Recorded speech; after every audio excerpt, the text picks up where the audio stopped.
Metabolic অ্যাসিডোসিসে কেন hyperkalaemia হয়? বডিতে যখন এই অ্যাসিডোসিস হয়, অ্যাসিডোসিস মানে কি, H+ আয়ন বেড়ে যায়, তখন এই ভেসেল থেকে হাইড্রোজেন আয়ন আমাদের সেলে চলে যায়। মানে অত্যাধিক হাইড্রোজেন আয়ন হওয়ার কারণে তখন আমাদের সেলে চলে যায় হাইড্রোজেন আয়ন। কিন্তু সেলের ভিতরে আগে থেকে কিন্তু পটাশিয়ামটা থাকে। পটাশিয়াম কিন্তু পজিটিভ আয়ন, মানে এই মানে পজিটিভ, এর শেষ কক্ষপথে +1 থাকে কিন্তু পটাশিয়ামের। তো এই যে তখন সেলের ভিতরে তখন একাধিক পজিটিভ আয়ন থাকার কারণে ইমব্যালেন্স হয়ে যায়। তখন এই সেলের ভিতরে ব্যালেন্স করার জন্য কি করে, আবার এই সেল কি করে, হাইড্রোজেন আয়নটাকে রেখে পটাশিয়ামটাকে বের করে দেয়। তো পটাশিয়াম থাকে কই তাইলে? তো পটাশিয়ামটা আবার তখন কি করে, এই সেলের থেকে বের হয়ে আবার একটা ভেসেলে চলে আসে, তখন হয়ে যাবে সেটা হাইপার ক্যালেমিয়া। বুঝা গেছে? এই কারণে মেটাবলিক অ্যাসিডোসিসে পেশেন্টদের হাইপার ক্যালেমিয়া হয়।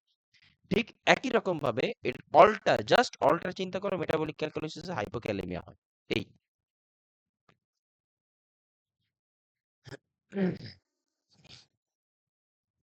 এবার আসি হলো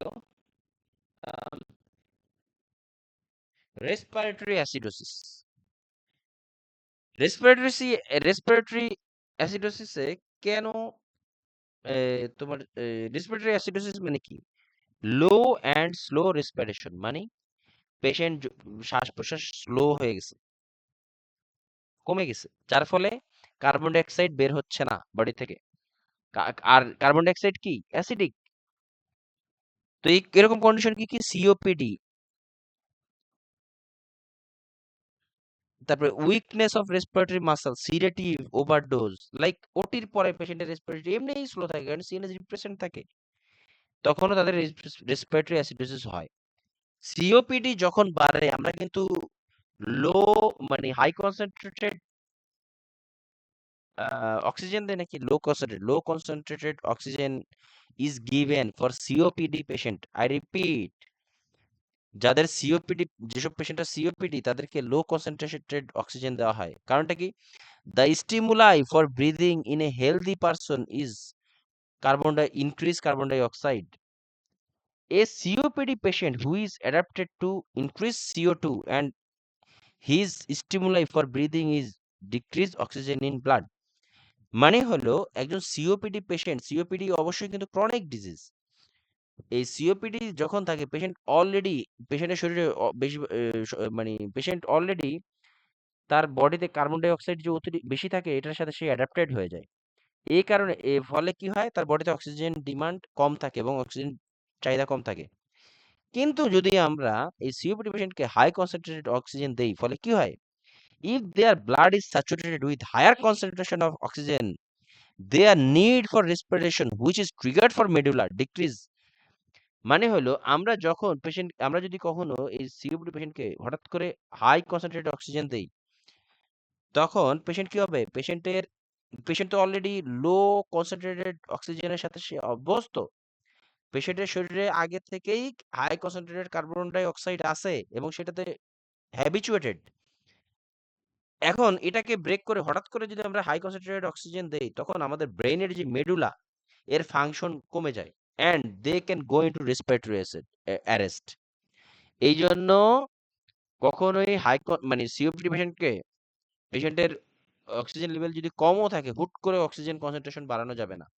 তাহলে কি হতে পারে, পেশেন্টের ফাংশন মেডুলা মানে স্টিমুলেটেড হয়ে পেশেন্টের রেসপিরেটরি অ্যারেস্ট হতে পারে, কারণ আমাদের মেডুলা আমাদের রেসপিরেটরি ফাংশনটাকে মেনটেন করে।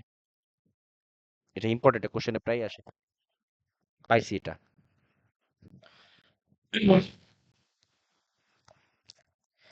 এরপর আসি হলো ফাইন্ডিংস, কি কি জিনিস পাই আমরা এই রেসপিরেটরি অ্যাসিডোসিসে? Headache, visual disturbance, tachycardia, tachypnoea, weakness, confusion, drowsiness. আমরা ম্যানেজ করবো কিভাবে? সেমিফাউলার পেশেন্টের শ্বাসকষ্ট থাকলে আমরা তো পেশেন্টকে বসায় রাখি, সেমিফাউলার বলি, পেশেন্ট এয়ারওয়ে, লো কনসেন্ট্রেটেড অক্সিজেন 2 থেকে 3 লিটার, এটা অনেকবার আসে, ভেরি ইম্পর্টেন্ট এই জায়গাটা। এই এই অ্যাজমাটিক মানে সিওপিডি পেশেন্টকে কখনোই কিন্তু হাই কনসেন্ট্রেটেড অক্সিজেন দেওয়া যাবে না, remember, due to respiratory arrest. তাহলে cough and deep breathing fluids to help liquidify secretions. সিওপিডিতে যেহেতু তোমার ওই যে আমাদের অ্যালভিওলাইতে, তারপরে অ্যাজমাটিক এইসব কন্ডিশনে পেশেন্টের ইয়েতে অনেক বেশি ফ্লুইড জমে থাকে, এই জন্য বেশি পানি খেলে ওই লিকুইড ওই যেটা মিউকাসটা বের হয়ে আসে পানির মাধ্যমে। এবার আসি হলো রেসপিরেটরি অ্যালকালোসিস, মানে যারা বেশি বেশি জোরে জোরে শ্বাস প্রশ্বাস নেয়, লাইক প্যানিক অ্যাটাক হলে এগুলো করে আর কি বেশি। হাইপার ভেন্টিলেশন বেশি করলে, মানে রেসপিরেটরি কেন ফাস্ট রেসপিরেশন, দ্রুত রেসপিরেশন করলে এই জিনিসটা হয়, মানে এখানে বেশি কার্বন ডাই অক্সাইড বের করে দেয় বডি থেকে আর কি। হ্যাঁ, কেন হয় এটা? বেশি জোরে জোরে শ্বাস প্রশ্বাস ফেললে, এনকেফালাইটিস হলে, তারপর মেকানিক্যাল ওভার ভেন্টিলেশন, ওই যে মানে ইয়েতে আর কি, কি বলে, মেশিন লাগাইলে আর কি। তারপরে আরেকটা দেখছিলাম যে অ্যাসপ্রিন ওভারডোজ, এটা লিখে রাখো, এখানে নাই। অ্যাসপিরিন ওভারডোজেও এই রেসপিরেটরি ইয়ে হয়, অ্যালকালোসিস হয়, লিখে রাখো, কাজে দিবে।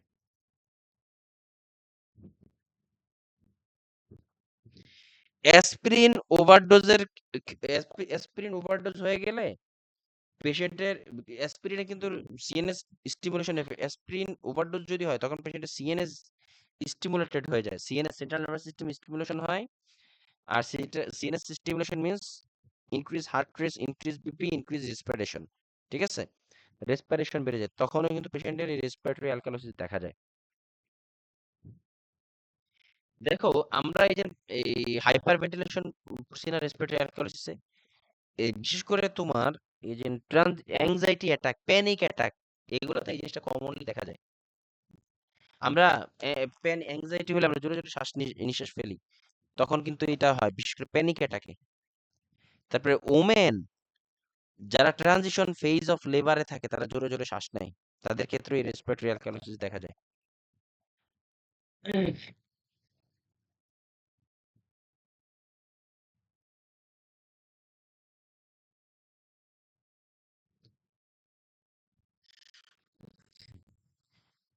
এবার আসে হলো ফাইন্ডিংস কি, numbness, tingling of mouth and extremities.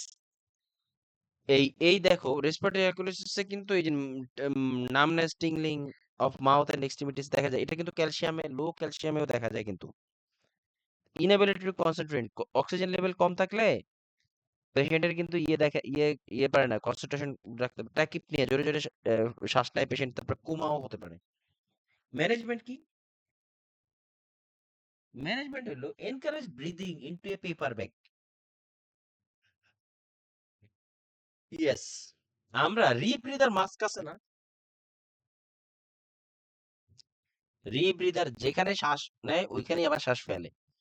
যাদের রেসপিরেটরি অ্যালকালোসিস আছে, মানে কি বডিতে বেজ অ্যালকালাইন বেড়ে গেছে, এই জন্য রিব্রিদার মাস্কের ভিতরে যদি তোমার মানে পেপার ব্যাগ, এর পেপার ব্যাগের ভিতরে যদি তুমি শ্বাস ফেলো, আবার ওই শ্বাসই যদি তুমি নাও, শ্বাসটা ফেললো কি নিছো? কার্বন ডাই অক্সাইড। আবার নিতেছো কি? কার্বন ডাই অক্সাইড কি অ্যাসিডিক না? Respiratory acidic acid, respiratory alkalosis solve হয় হলো মেটাবলিক অ্যাসিডোসিস দিয়ে। তো যেহেতু তোমার আমাদের মানে শ্বাস ফেললে মানে কার্বন ডাই অক্সাইড বের হয়ে যায়, মানে অ্যাসিডিক কন্টেন্ট বের হয়ে যায়, আবার যদি আমরা ওই অ্যাসিডিক কন্টেন্ট যদি ইনগালফ মানে সরি ইনহেল করি, তাহলে আমাদের বডিতে অ্যাসিডিটি মানে অ্যালকালাইন থেকে অ্যাসিডিক ওয়েতে আসবে, মানে বডি নিউট্রালের দিকে যাবে, এই জন্য পেপার ব্যাগ ব্যবহার করা হয়।